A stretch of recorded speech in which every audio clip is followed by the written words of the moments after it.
Once again atom and molecule, ठीक है ना। एटम एंड मॉलिक्यूल में हम जो चीज़ें हमने नहीं पढ़ी हैं उन चीज़ों को देखेंगे। कुछ चीज़ें हमारी छूटी हुई हैं उनको हम देखेंगे। जैसे इसमें थोड़ा सा मोल कंसेप्ट है ना, मोल कंसेप्ट, आप मोल के बारे में जानेंगे तो वो हम देखने जा रहे हैं।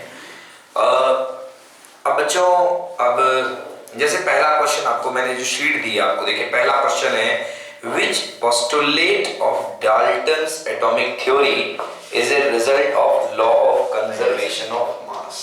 Okay, which postulate of Dalton's atomic theory?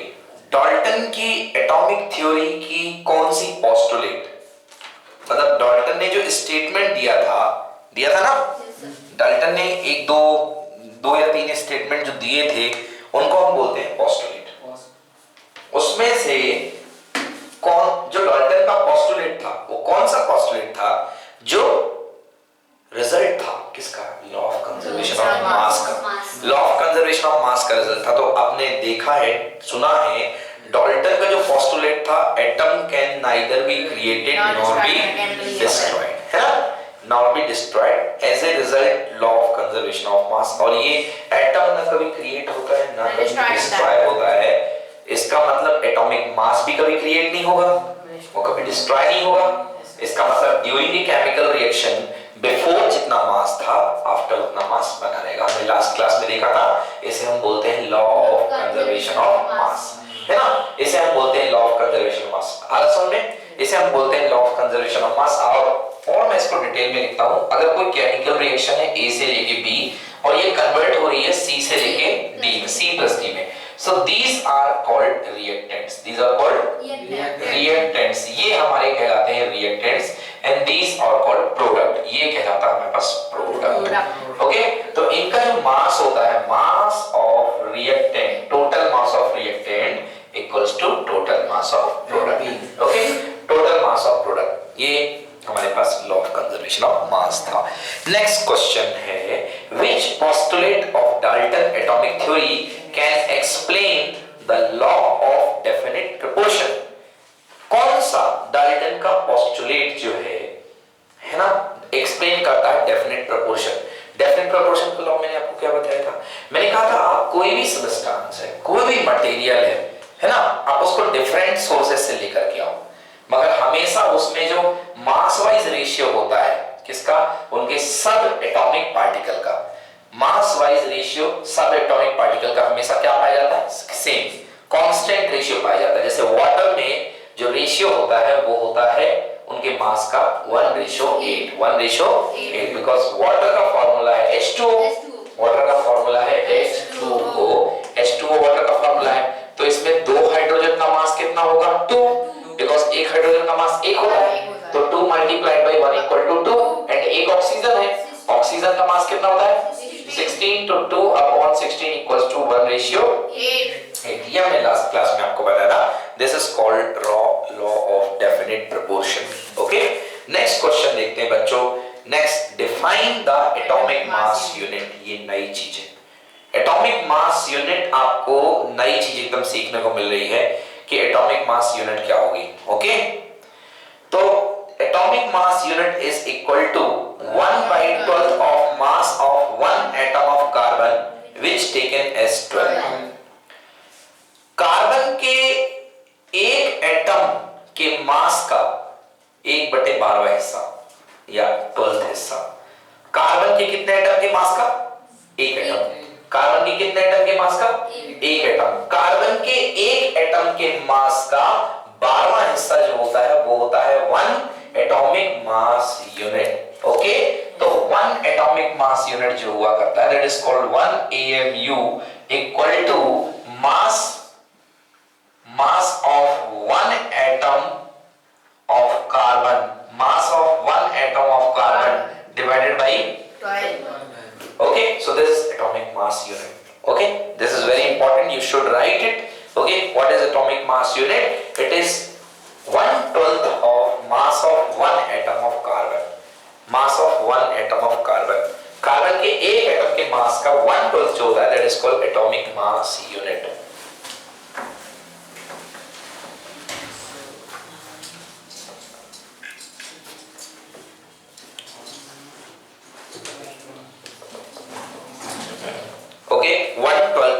mass of carbon. It is the 1/12 of mass of carbon, called atomic mass unit. Okay, now see, बच्चों मैं बहुत इंपॉर्टेंट बात आपको पढ़ाने जा रहा हूँ, आपको मैं बहुत इंपॉर्टेंट बात आपको सिखाने जा रहा हूँ, और अगर वो बात आपको समझ में आ गई तो आपसे इस चैप्टर के न्यूमेरिकल 101% बन जाएंगे। अदरवाइज इस चैप्टर के न्यूमेरिकल ज्यादातर बच्चों से नहीं बनते हैं, ठीक है?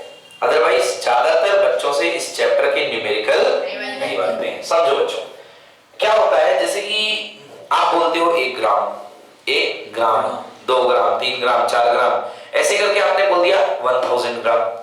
तो 1000 ग्राम से क्या बनता है? 1 किलोग्राम। 1 किलोग्राम। अब देखो बच्चों, 1 ग्राम भी मास की क्वांटिटी है और 1000 ग्राम भी मास की क्वांटिटी है और 1 किलोग्राम भी मास की क्वांटिटी है। बस ये है कि 1 ग्राम में कम पार्टिकल होंगे और 1000 ग्राम में ज्यादा पार्टिकल होंगे। यस और नो? 1000 ग्राम में ज्यादा पार्टिकल होंगे।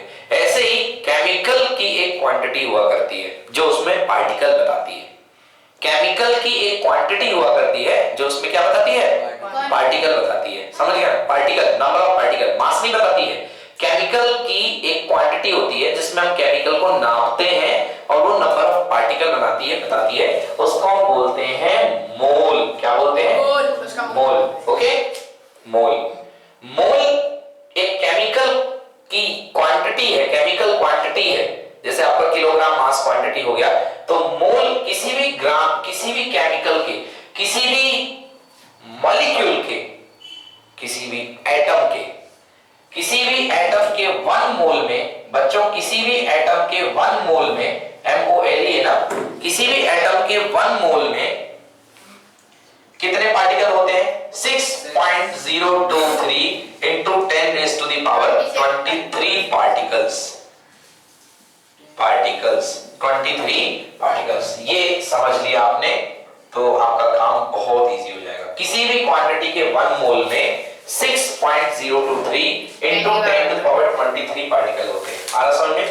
किसी भी कोई क्वांटिटी है, केमिकल सब्सटेंस है आपके पास, तो उसके 1 मोल में, 1 मोल खुद में क्वांटिटी, केमिकल क्वांटिटी है, उसमें 6.023 into 10 to the power 23 particle हुआ करते हैं। ठीक है ना? Yes sir. अब आप मुझसे कहोगे सर वो तो ठीक है 1 मोल, मगर 1 मोल सर कितने मास के बराबर होता होगा? बिल्कुल गलत। 1 मोल जो होता है वो एटॉमिक मास के बराबर होता है, वो भी ग्राम में। कितने? ग्राम में। ओके, इसलिए 1 मोल को बोलते हैं ग्राम एटॉमिक मास के, ये इक्वल हुआ करता है। ओके, इसको 1 ग्राम एटम भी बोलते हैं, gram atom, gram atom. Okay, अभी हम आपको और डिटेल में समझाते हैं, आपको समझ में आ जाएगा। जैसे बच्चों कभी भी आपको जैसे कार्बन दिया है, कार्बन का नंबर क्या होता है? 6, मास कितना होता है? 12। बच्चों ये जो नंबर कहलाता है इसको बोलते हैं एटॉमिक नंबर। क्या बोलते हैं? Atomic number. और ये जो नंबर कहलाता है इसको बोलते हैं बच्चों मास नंबर। ये नंबर कहलाता है हमारे पास मास नंबर। तो दोस्तों हमारे पास 2 नंबर है, एक नंबर बेटा एटॉमिक नंबर है, दूसरा नंबर मास नंबर है ना? अब जानिए कि एटॉमिक नंबर से क्या पता चलता है? एटॉमिक नंबर से हमें ये पता चलता है कि उस एटम के अंदर कितने इलेक्ट्रॉन हैं, और जितने इलेक्ट्रॉन होते हैं उतने प्रोटॉन होते हैं, है ना? मास नंबर से हमें उसके मास के बारे में पता चलता है। अब यहां से आप मोल कैसे पता लगाएंगे? बच्चों ये जितना है ना, 12 लिखा है ना, इतने ग्राम का होता है 1 मोल। कितने ग्राम का?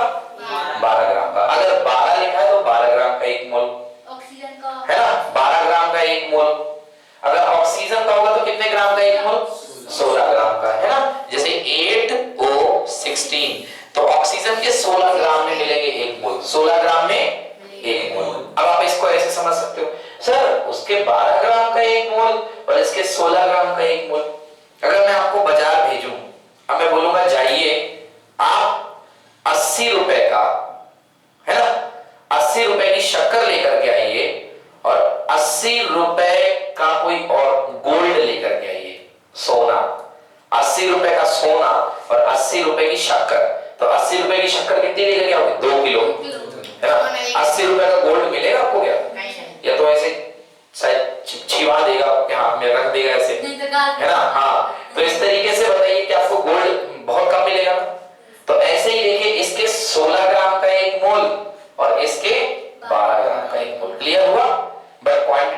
है? 1 मोल। जैसे आप 1 किलो चीज लेने जाते हैं, मान लो 1 किलो, अब डिपेंड करता है 1 किलो आप क्या लेने जा रहे हो। 1 किलो सोना लेने जा रहे हो तो बहुत महंगा आएगा, 1 किलो शक्कर लेने जा रहे हो तो सस्ती आएगी, है ना। तो इसी तरीके से यहाँ पे आपके पास 16 ग्राम का 1 मोल। ऐसे आप मान लो कोई दूसरा बता दो, नाइट्रोजन। नाइट्रोजन का क्या होता है नंबर 14, तो नाइट्रोजन का 1 मोल कितने ग्राम का होगा? 14 ग्राम। तो आइए हम कार्बन के बारे में बात करते हैं। तो कार्बन का 1 मोल कितने ग्राम में होता है? 12 ग्राम। मतलब कार्बन 12 ग्राम। कार्बन का क्या 12 ग्राम। कार्बन के 12 ग्राम में कितने मोल होते हैं? 1 मोल। ये सबकी कहानी है। जितना उनका एटॉमिक वेट होगा उसमें कितने मोल होंगे? 1 मोल, है ना। 1 मोल यानी कि एटॉमिक वेट में 1 मोल होंगे। ये इसका atomic mass, sorry atomic mass में कितने मोल? 1 मोल, है ना। एटॉमिक मास में 1 मोल। तो कार्बन के 12 ग्राम में कितने मोल? 1 मोल, ठीक है ना। अब देखते हैं कार्बन के 12 ग्राम में 1 मोल। तो कार्बन के 12 ग्राम में 1 मोल, और 1 मोल में कितने पार्टिकल? 6.023। तो मैं लिख सकता हूं कि 6.023 into 10 पावर 23 पार्टिकल। ये क्या है? कार्बन का एटम है कि मॉलिक्यूल है? एटम। तो 6.023 into 10 की पावर 23 एटम होंगे। समझ गए? कार्बन के 12 ग्राम में कितने एटम होंगे? 6.023 into 10 पावर 23 एटम। बोलो हाँ या ना? मतलब यदि मैं इसको पलट करके लिखूं तो मैं ये लिख सकता हूं कि 6.023 into 10 to the power 23 atom का मास कितने ग्राम है? 12 ग्राम। कितने ग्राम है? 12 के लिख दिया कि इतने एटम का मास 12 ग्राम है। तो जब इतने एटम का मास 12 ग्राम है तो यूनिटरी मेथड आपने पढ़ी है 8th क्लास में। 1 एटम का मास कितना होगा? 12 डिवाइडेड बाई 6.023 into 10 की पावर 23 ग्राम। बोलिए हाँ या ना? नहीं पढ़ा क्या? आपके पास इतने एटम का मास बेटा 12 ग्राम है, तो एक एटम का मास कितना होगा? ये जस्ट इसके डिवीजन में चला जाएगा ना। तो ये एक एटम का मास हुआ, एक एटम का मास हो गया, ये एक एटम का मास हो गया। अब हमको निकालना है 1 AMU। तो 1 AMU का मतलब क्या है? Mass of 1 atom divided by 12। मतलब हमको 12 से डिवाइड करना पड़ेगा। तो 1 atomic mass unit equal to mass of 1 atom, यही आया ना। मास ऑफ 1 एटम यानी कि 12 डिवाइड बाई 6.023 into 10 की पावर 23। इसको 12 से डिवाइड करना है। डिवाइड करना मतलब यहाँ पे क्या लिख देना? 12 से डिवाइड कर दिया ना, तो ये 12 से ये 12 कैंसिल। अपने पास आ गया 1.6.023 into 10 पावर 23। ओके बच्चों, इसको सॉल्व करेंगे तो आपके पास आता है 1.67 समथिंग आता है। 1.67 into 10 की पावर -27 ये हुआ करता है। ओके नोट करेंगे इसको, इतना नोट कर लीजिए। This is 1 AMU equal to इतने ग्राम। 1 AMU इक्वल टू इतने ग्राम। पूरा ना करें तो नहीं, अभी इसको आगे सॉल्व करने की जरूरत नहीं, मैं आपको थोड़ी देर में बता देता हूं कि इसकी एग्जैक्ट वैल्यू क्या है। आपको मैं एग्जैक्टली बताया देता हूं। आज सिखाते स्टार्ट करना जितना आपने करवाया। ये देखिए ना, सब लिखा हुआ है।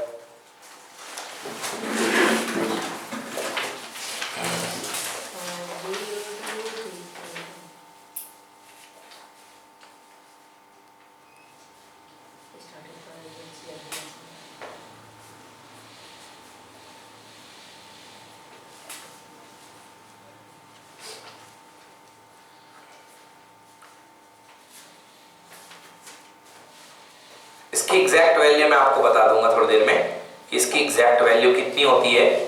अप्रॉक्सिमेटली 1.67 into 10 की पावर -27 ग्राम के आसपास हुआ करती है इसकी वैल्यू।